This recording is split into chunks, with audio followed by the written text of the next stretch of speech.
नमस्कार, good morning. आपके साथ मैं हूं मलिका मल्होत्रा। चलिए शुरुआत करते हैं फटाफट खबरों के। बात सबसे पहले अमेरिका की करते हैं। अमेरिका के इलिनॉय में फ्रीडम परेड के दौरान हमला हुआ, कई लोगों की जान चली गई, तमाम लोग हुए घायल। फटाफट 90 सेकंड में देखिए। अमेरिका में फिर दिखा गन कल्चर का कहर। फ्रीडम परेड के दौरान हुई अंधाधुंध फायरिंग में 6 लोगों की मौत हो गई, जबकि 24 लोग घायल हुए हैं। शिकागो के इलिनॉय के हाईलैंड पार्क में सोमवार को फ्रीडम परेड निकाली जा रही थी, तभी एक ऊंची बिल्डिंग से अंधाधुंध फायरिंग की जाने लगी और वहां पर चीख पुकार मच गई। हमलावर ने फ्रीडम डे परेड में मौजूद भीड़ और परेड को निशाना बनाया। फायरिंग होते ही भगदड़ मच गई और बड़े बूढ़े बच्चे सभी जान बचाकर भागने लगे। हेलीकॉप्टर से हमलावर के खिलाफ सर्च ऑपरेशन चलाया गया। हमलावर का जो हुलिया बताया जा रहा है, उसके मुताबिक वो गोरे रंग का काले लंबे बालों वाला शख्स हो सकता है। उसकी उम्र 20 साल के करीब संभव है। इलिनॉय के गवर्नर ने इस हमले में 6 लोगों की मौत और 24 लोगों के घायल होने की पुष्टि की है। कुछ लोगों की हालत गंभीर बताई जा रही है। सुरक्षा बलों ने हमलावर की तलाश में पूरे इलाके की घेराबंदी की हुई है। लोगों को घटना स्थल से दूर रहने की सलाह दी गई है। रॉयटर्स की एक रिपोर्ट के मुताबिक ये हमला परेड शुरू होने के ठीक 10 मिनट बाद हुआ। अमेरिकी प्रतिनिधि ब्रैड श्राइडर ने हमले में मारे गए लोगों पर दुख व्यक्त किया है, साथ ही घायलों के जल्द स्वस्थ होने की कामना की है। उन्होंने बताया कि हाईलैंड पार्क में जब फायरिंग शुरू हुई, तब वो और उनके जिले की टीम परेड में सबसे आगे थी। हमले की वजह क्या थी, ये अभी बड़े सवाल बने हुए हैं। आज तक ब्यूरो।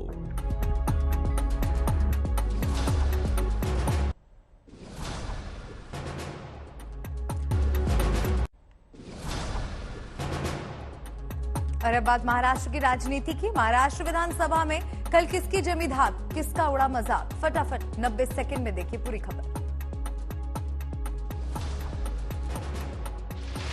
महाराष्ट्र विधानसभा में कल शिंदे सरकार ने बहुमत साबित कर दिया। सरकार के समर्थन में 164 और विपक्ष में 99 मत पड़े। बतौर सीएम शिंदे ने कल पहली बार विधानसभा सदस्यों को संबोधित किया और उद्धव गुट पर पलटवार करते हुए कहा, मैं बागी नहीं हूँ। बहुमत साबित करने के बाद सीएम एकनाथ शिंदे ने ठाकरे परिवार पर जमकर अपनी भड़ास निकाली और खुद को ही असली शिव सैनिक करार दिया। शिंदे ने बाल ठाकरे की समाधि पर पुष्प अर्पित कर श्रद्धांजलि दी। मैं हुतात्मा स्मारक गया, चैत्य भूमि डॉक्टर बाबा साहेब आम्बेडकर जी को विनम्र अभिवादन किया। उसके बाद हमारे हिंदू हृदय सम्राट बाला साहेब ठाकरे जी के स्मृति स्थल पर अभिवादन किया और हमारे जो गुरु है वो धर्मवीर आनंद दिघे साहब के समाधि पर अभी हम लोग नतमस्तक हुए हैं। देखिए, ये हिंदू हृदय सम्राट बाला साहेब ठाकरे जी का हिंदुत्व हम लोग आगे लेके जा रहे हैं। जीत की खुशी डिप्टी सीएम देवेंद्र फडणवीस के चेहरे पर भी जमकर झलकी। फडणवीस ने विधानसभा में कहा, मैंने जब कविता कही थी कि लौटूंगा तो मेरा मजाक उड़ाया गया था। अब खुद भी आया, शिंदे को भी लाया हूँ। उद्धव सरकार में डिप्टी सीएम रहे एनसीपी विधायक अजीत पवार को महाराष्ट्र विधानसभा में अब नेता प्रतिपक्ष चुना गया है। अजीत पवार के नाम का प्रस्ताव जयंत पाटिल ने पेश किया था। बहुमत परीक्षण के वक्त सदन में 266 विधायक मौजूद रहे, जबकि कांग्रेस के 9 विधायकों समेत 21 विधायक गैर हाजिर रहे। मुंबई ब्यूरो, आज तक। हो रही है फटाफट 60 सेकंड में देखें पूरी खबर। असम में सैलाब का संकट जारी है। 22 जिले में बाढ़ का कहर है और 13,71,000 से ज्यादा की आबादी इस विभीषिका से प्रभावित है। आपदा में अब तक 180 लोगों की मौत हो चुकी है। इनमें से 18 लोगों की मौत भूस्खलन की वजह से हुई है। 1344 गाँव में सैलाब का सबसे ज्यादा असर है। सैलाब से असर का कछार इलाका सबसे ज्यादा प्रभावित है। यहाँ लोग पलायन को मजबूर हैं। प्रशासन को लोगों तक मदद पहुँचाने में संकट का सामना करना पड़ रहा है। पीड़ित जैसे तैसे बंदोबस्त करके बाढ़ प्रभावित इलाके से बाहर निकलने की कोशिशों में जुटे हैं। नदी की कटान की वजह से पीड़ितों को भारी नुकसान का सामना करना पड़ रहा है। तमाम आशियाना जलमग्न हो चुके हैं, जबकि तमाम कटान की कगार पर खड़े हैं। असम के नौगांव, मोरीगांव, बारपेटा में भी लोग सैलाब से बेहाल हैं। रोजमर्रा की जिंदगी बुरी तरह चरमरा गई है।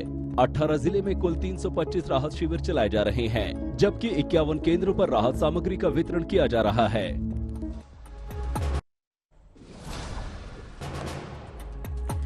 जोरदार बारिश से पानी पानी हुई मायानगरी मुंबई। कई इलाकों में जलभराव का संकट। फटाफट 30 सेकंड में देखें मुंबई का मंजर। मायानगरी मुंबई में बारिश का साइड इफेक्ट दिखने लगा है। पिछले कई घंटों से हो रही बारिश के बाद जगह जगह पानी भरने लगा है। गली सड़कें सब जलमग्न हो गई हैं। तस्वीरें अपने आप में हालात की गवाही दे रही हैं। दहिसर हो या फिर आनंद नगर, चैम्बूर, कांदिवली में भी लोगों को जल भराव से दो चार होना पड़ रहा है। गाड़ियों के पहिए पानी में डूब गए हैं। अगर इसी रफ्तार में मूसलाधार बारिश होती रही तो कई और इलाकों में पानी भर सकता है। बात मुंबई की। मुंबई में जोरदार बारिश और जल भराव से खंडेश्वर रेलवे स्टेशन का बुरा हाल है। फटाफट 30 सेकंड में देखें हालात। तस्वीरें नवी मुंबई के खंडेश्वर रेलवे स्टेशन की हैं। अभी मानसून की ठीक से शुरुआत भी नहीं हुई और हालात आपके सामने हैं।